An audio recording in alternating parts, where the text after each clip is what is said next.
Hi friends, ಸವಿರುಚಿಗೆ ಸ್ವಾಗತ. ಇವತ್ತು beetroot ಪಲ್ಯ ಮಾಡ್ತಾಯಿದ್ದೀನಿ.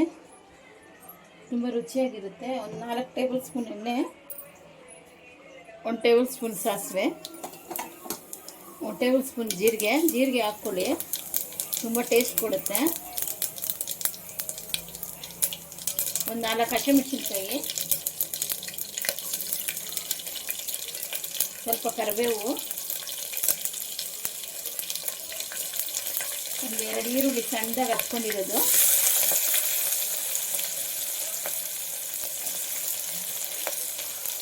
ಒಂದಷ್ಟು ಈರುಳ್ಳಿ,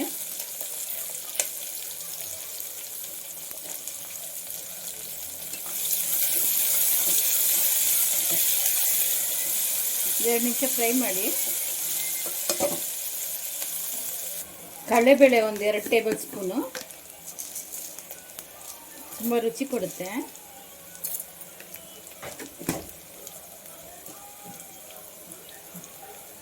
ಅರಿಶಿನ ಪುಡಿ 1/4 ಟೀ ಸ್ಪೂನು, 1/4 ಟೀ ಸ್ಪೂನ್ ಅರಿಶಿನ, 1/4 ಟೀ ಸ್ಪೂನ್ ಧನಿಯಾ ಪುಡಿ,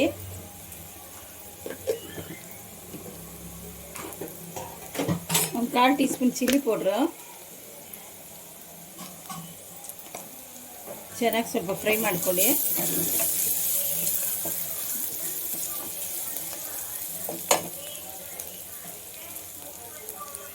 ಬೀಟ್ರೋಟ್ ಹಾಕ್ತಾಯಿದ್ದೀನಿ. ಒಂದು ಅರ್ಧ ಕೆಜಿ ಬೀಟ್ರೋಟ್ ತೊಗೊಂಡಿದ್ದೀನಿ. ರುಚಿಗೆ ತಕ್ಕಷ್ಟು ಉಪ್ಪು, ಒಂದು ಅರ್ಧ ಲೋಟ ನೀರು, ಜಾಸ್ತಿ ಬೇಡ, ಒಂದು ಅರ್ಧ ಲೋಟ. ಕುಕ್ಕರ್ ಮುಚ್ಚಿ ಒಂದು 2 ವಿಸಿಲ್ ಸಾಕು. ನೋಡಿ, ಸ್ಟೀಮ್ ಹೋಗಿದೆ, 2 ವಿಸಿಲ್ ಆಗಿದೆ ನೋಡಿ. ಮೇಲೆ ಸ್ವಲ್ಪ ತೆಂಗಿನಕಾಯಿ, ಸ್ವಲ್ಪ ಕೊತ್ತಂಬರಿ ಹಾಕೋದು ಚೆನ್ನಾಗಿ ಮಿಕ್ಸ್ ಮಾಡಿ. ತುಂಬ ರುಚಿಯಾಗಿರುತ್ತೆ ಚಪಾತಿಗೆ, ಎಲ್ಲದಕ್ಕೂ ಪಲ್ಯ. ನೋಡಿ, ಬೀಟ್ರೋಟ್ ಪಲ್ಯ ರೆಡಿಯಾಗಿದೆ.